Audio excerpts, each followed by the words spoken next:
So the fake Antifa press, there's an issue here. And this is something that we got to talk about. I have a history with the Antifa press, and I started noticing their prevalence when I was covering the riots, and they continued to use their newfound court-ordered press immunity to attack the cops. And the cops realized that they're not actually press. And so, of course, myself and others who are mixed in with these individuals actually documenting the riots were then attacked by the police per se.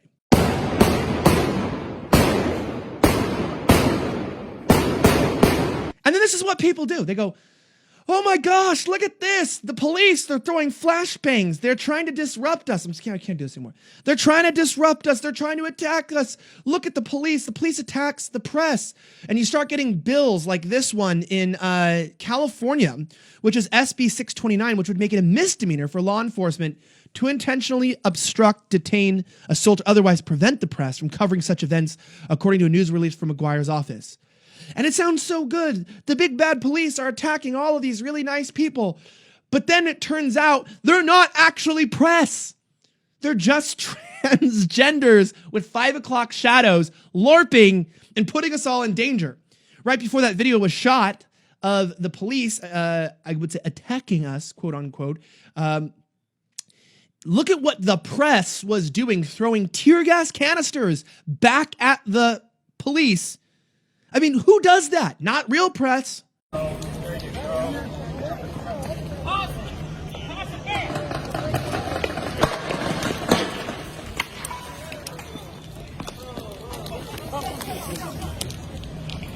Yeah, exactly. This is why the police are upset, because people are abusing this freedom of the press, this idea of our First Amendment rights to free speech, and they're using it to deceive the police and attack them, and they need to be exposed.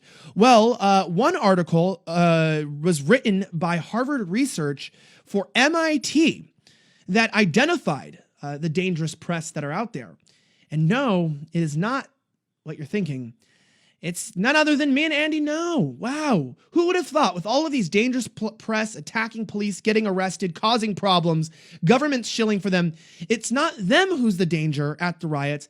It's people like me, which I'm putting this back on for my identity, okay? I've got to be covert and overt. Literally, this author, Joanne Donovan, I believe is their name. I'm not sure if that's a boy or a girl. I think it's a girl. Everybody's had a teacher who looks like this. Just, good gosh, just, why do these people all look the same? Really, truly, not attractive people. And I'm not mocking them. It's just sad that you look like that, and that you probably, you can't even control what you eat, but you somehow are an expert on information and the war about journalism. It blows my mind. Anyway, this article from the Post Millennial says, in a shocking display of gaslighting, a new article in MIT Technology Review attempts to make the arguments that the coverage of the riots in independent media is to blame for spreading violence that has been seen across America. Joanne Donovan's position is that right-wing protesters have been fueled by riot porn into taking the streets themselves, and it's quoted saying directly here, these narratives have been intensified and supplemented by the work of right-wing adversarial media makers like Elijah Schaefer and Andy Ngo, who collect videos of conflict at public protests and recirculate them to their audiences. So instead of actually talking about, I don't know, the real problems like rioters or the real problems like fake Antifa press, this this heifer of a woman, really truly gifted in size, really truly, decides to attack Andy and myself as being the cause, literally, of more violence in the country. That's somehow what we're doing, genuinely covering these things and trying to explain that these people are criminals and not real. We're the ones who are wrong. And isn't that absolutely crazy? This is a researcher from Harvard and MIT. Talk about universities absolutely being a waste of money. I mean, these are the people teaching your kids. It's absolutely foolish. But I will tell you this. You know, the press is under real threat. Right here, you have a letter. This is so sad. You want to know something sad? This letter was mailed to my parents, to my dad and my dead mom.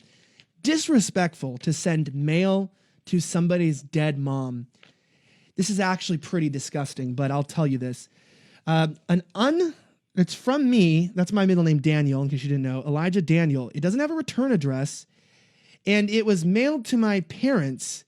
home address with some very bizarre stuff that I'm not going to read, essentially claiming Trump's like a child molester and talking about threatening stuff about churches and pastors. My dad's an evangelical pastor. I know PKs are always the worst. Anyway, this document here was mailed, and I told my little sister actually opened it up, who lives still at their house, and I told them when they get suspicious packages or threats, please don't open them. Just turn them over to me. I'll turn them over to the police, because obviously this could have had some sort of, I don't know, anthrax. I mean, I'm not underlining the threat here. Press genuinely are attacked, especially people who are still telling the truth. And that being said, I'll tell you this, these bills that are being put into place and this person attacking us, I'm not the one that's the problem.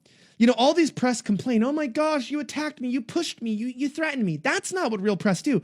When I was back in Portland, the DHS broke my leg. They broke my leg. Yeah, they literally, I mean, you guys know this, but they shot a can out of a grenade launcher, essentially, at my shin point blank, and they cracked open my shin, and I couldn't walk for a couple weeks, really. It was really intense. I did report on it the next night until it was like started to inflame and pus was coming out of my leg, and so I had to go back to the hotel. And then I was on the plane from Portland to DC, and my leg was like 2 times its normal size. Anyway, that's what I do to get you guys the stories.